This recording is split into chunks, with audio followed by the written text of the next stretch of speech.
¿Qué tal? Bienvenidos. Hoy nos vamos a meter, pero de verdad, hasta la cocina con un material muy específico. Se trata del video de YouTube del sermón dominical del pastor David Kim de la iglesia Lodem. Y más allá del tema religioso, que es interesante, lo que nos atrapó es que el sermón plantea una pregunta fascinante. A ver, la misión de hoy es tratar de entenderla. ¿Cómo construyes algo que dure 1000 años? Pero ojo, no un edificio, no un imperio, sino una idea, una práctica. El sermón argumenta que el rey David hace 3 milenios dejó una especie de manual para lograrlo. Vamos a ver si logramos descifrarlo. Es que la premisa es muy potente, la verdad. Y para explorarla, el análisis del sermón se sostiene sobre 3 grandes pilares. El primero es ver a David no solo como rey, sino como el arquitecto de un sistema de adoración, a una escala monumental. El segundo, que es el que a mí me voló la cabeza, es la longevidad de ese sistema. Y el tercero es, digamos, el motor espiritual de todo, una metáfora muy poderosa sobre el fuego. Perfecto, pues arranquemos con el arquitecto. El sermón empieza diciendo que para entender a David hay que como que hacer a un lado la imagen del guerrero, la de Goliat, y pensar en él como un hombre de Dios que amaba la adoración, y que ese fue de hecho su gran proyecto de vida, sobre todo al final. Exacto. Y no fue un amor así abstracto. Fue un amor que se convirtió en un plan maestro de logística, casi de recursos humanos. El sermón se apoya mucho en el libro de Crónicas para mostrar que David, ya antes de morir, se dedicó a diseñar la infraestructura humana del futuro templo. Y los números que se citan son, pues, de no creerse. A ver. Se habla de un censo de 38,000 levitas, dedicados a esta tarea. Un momento, ¿38,000 personas? No, bueno, es que eso es un ejército. O sea, es la plantilla de una empresa multinacional. Me cuesta trabajo imaginar para qué hacían. ¿Eran todos músicos o algo así? Para nada. Y esa es la parte increíble. La música era solo una fracción. El sermón desglosa los números y es una verdadera estructura organizacional. De los 38,000, la fuerza principal eran 24,000 para el servicio directo del templo.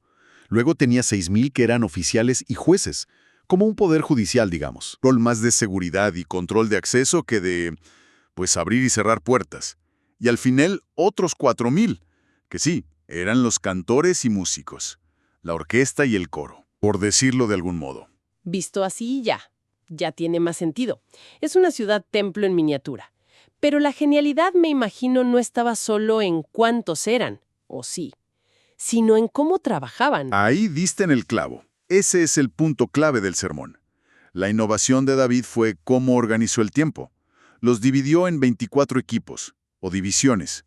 El pastor Kim usa el término coreano bancha, que, básicamente se traduce como turnos o grupos rotativos. Y la idea era simple pero brutalmente efectiva.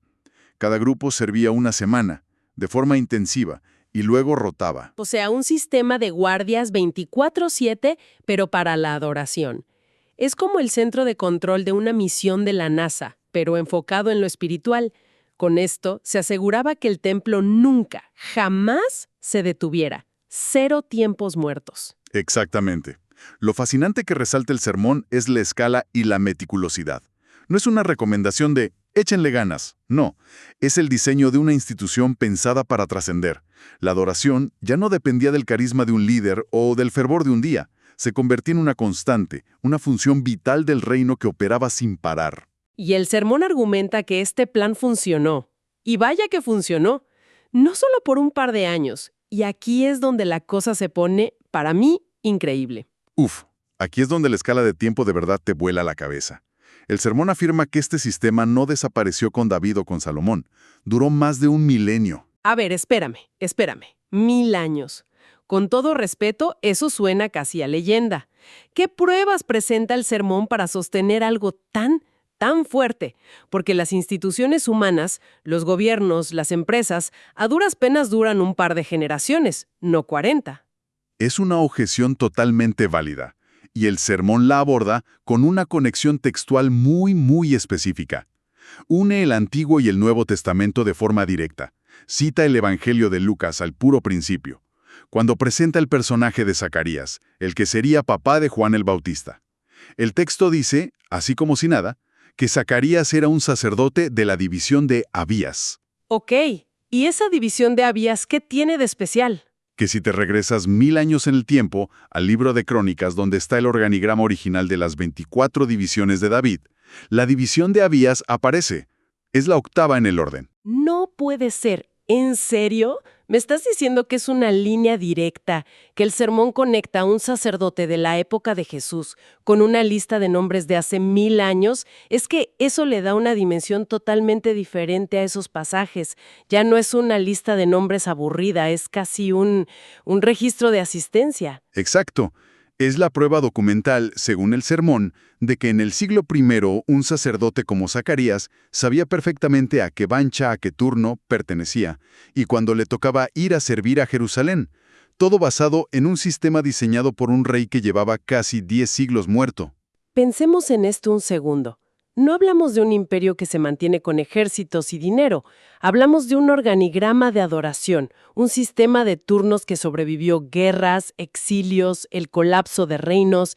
El sermón nos está diciendo que una estructura construida sobre un propósito compartido puede ser mucho más resiliente que una construida sobre el poder. Esa es la gran lección sobre el legado. El sermón usa esa continuidad, que, bueno, finalmente se rompió con la destrucción del templo en el año 70, para argumentar eso, que las estructuras que nacen de una convicción profunda, de un amor a la adoración, como dice de David, tienen el potencial de generar un eco que atraviesa la historia. Ok. Entiendo la megaestructura, el organigrama milenario. Es una operación impresionante, de verdad. Pero me imagino que el sermón no es solo una clase de gestión de proyectos. Todo este andamiaje tenía que servir para algo, ¿no? ¿Cuál era el motor espiritual de todo esto? Buena pregunta, porque ese es el corazón del mensaje. Toda esa maquinaria humana estaba al servicio de una sola cosa, de una imagen central: el fuego del altar. El pastor usa el libro de Levítico para explicar la lógica espiritual detrás de ese fuego, y es una cadena de causa y efecto muy, muy clara. A ver, desglósala. Punto 1. Si no hay fuego en el altar, no puedes ofrecer sacrificios. Punto 2. En la teología de la época, los sacrificios eran el mecanismo para obtener el perdón de los pecados. Y punto 3. Sin perdón, la relación entre la humanidad y Dios se considera rota. O sea que el fuego no es solo un símbolo bonito. Es literalmente el interruptor de encendido y apagado de la conexión con Dios según esta lógica. Un altar frío, un fuego apagado, es la imagen de una línea de comunicación muerta. Precisamente. Y aquí es donde el sermón da el salto al presente. Ese fuego físico, de leña y carbón, se reinterpreta. Se vuelve una metáfora del fuego del Espíritu Santo. El pastor Kim usa el término coreano Songnyeongebul, Songryeongebul. La enseñanza es que la adoración auténtica hoy no es un acto de pura voluntad. No es algo que uno dice, voy a hacer y ya. Requiere la presencia de ese fuego interior, de esa conexión viva. Y esto se conecta con una idea muy práctica que se menciona sobre la oración. Se habla de la oración sabia, que me pareció un concepto muy interesante. Sí, el sermón postula que la oración más efectiva no es la que le presenta a Dios una lista de problemas, como si fuera un informe de pendientes. La oración sabia es la que pide una sola cosa: ese fuego. La premisa es que si la conexión fundamental está encendida, si está fuerte, su calor, su energía, termina por ordenar y resolver todo lo demás, casi como una consecuencia natural. O sea, la recomendación del sermón es: deja de microgestionar tus problemas y enfócate en la temperatura de tu conexión. Si el fuego está alto, las demás cosas encuentran su lugar. Así va la cosa. Es un cambio de enfoque radical. En lugar de atacar cada rama seca del árbol, se busca fortalecer la raíz de la que emana la vida. Pero aquí hay algo que como que no me cuadra del todo y que el sermón mismo señala. Por un lado tienes este sistema de David con 38,000 personas, 24 divisiones, un organigrama que dura 1000 años, algo increíblemente complejo. Y por otro, el mandato divino que lo inspira todo, sacado de Levítico, es súper simple: mantén el fuego encendido. ¿Por qué tanta complejidad para algo tan básico? Es una paradoja excelente, y el sermón la usa para llegar a uno de sus puntos centrales. Toda esa estructura humana, toda esa complejidad, no es el fin, es el medio. Son las herramientas, el andamiaje que los seres humanos construyeron para proteger y servir esa petición divina que es, en esencia, muy simple. Un andamiaje para proteger el propósito. Exacto. La petición de Dios, se argumenta, no son tareas monumentales, es mantener viva la expectativa, el corazón ardiente. Y aunque suena muy simple, el sermón reconoce que ese es el mayor desafío en la vida diaria. La rutina, las preocupaciones, las distracciones. Son como pequeñas gotas de agua que, si no tienes cuidado, terminan por apagar esa llama. Sí, es muy fácil perder esa perspectiva en el día a día. Y para ilustrar el peligro de descuidar la calidad de ese fuego, el sermón introduce otro concepto, el fuego extraño. Sí, lo hace a través de la historia de Nadab y Abiú, los hijos de Aarón. Ellos eran sacerdotes, estaban en el lugar correcto, haciendo el ritual correcto, pero ofrecieron en el altar un fuego extraño. El pastor menciona el término coreano darum bul, un fuego que Dios no había mandado.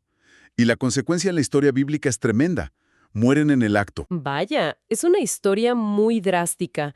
¿Cuál es la interpretación que da el sermón? O sea, ¿qué es ese fuego extraño en términos modernos?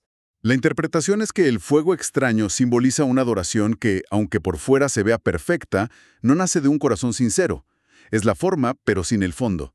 El ritual, pero sin la intención. Entonces, fuego extraño es hacer las cosas bien, pero con el corazón mal. Como, no sé, ir a trabajar todos los días, cumplir tu horario, pero odiando tu trabajo. Esa sería una analogía. Es una gran analogía. Es la adoración por inercia, por costumbre, por obligación social. Puede seguir todos los pasos, sonar bien, verse bien, pero su fuente de energía es extraña. No es la conexión genuina que Dios encendía. El tema de fondo es la autenticidad. La calidad del fuego importa más que el tamaño de la fogata. Totalmente. Y el sermón cierra ese punto con un argumento teológico muy potente. Dice que, así como Dios, según la fe cristiana, ofreció lo más valioso que tenía, su propio Hijo, lo que espera a cambio no son grandes hazañas, no son rituales perfectos. Espera lo más valioso que una persona puede dar: un corazón genuino, un centro personal auténtico y entregado. Bueno, si tuviéramos que destilar las ideas clave de este análisis, el sermón nos presenta un modelo de adoración que es, por un lado, una práctica súper estructurada, casi corporativa, diseñada para ser perpetua, como lo demostró el sistema de David, y por otro nos habla del poder de un legado de fe que puede, literalmente, cruzar milenios si se basa en un propósito claro. Y, sobre todo, utiliza la metáfora del fuego interior como el verdadero núcleo de todo. Al final, el mensaje traslada el foco. Lo mueve de los actos externos, los rituales, la organización, que son importantes, pero como herramientas, hacia un estado interno que es lo fundamental: mantener esa conexión consciente y genuina con lo divino en medio de la locura de la vida. El sistema de David era el andamiaje, pero el fuego en el altar era el propósito. Me gusta mucho esa imagen. Toda la estructura era para que a nadie se le olvidara cuidar la llama. Exacto. Y para cerrar, creo que el sermón deja una idea muy potente para la reflexión. Sugiere que a veces el mayor riesgo para esa llama interior no es una gran crisis, una tragedia o una duda existencial. Es algo mucho más silencioso y común: la simple rutina. El piloto automático. El piloto automático. El día a día donde uno puede olvidar lo trascendente al acostumbrarse a lo mundano.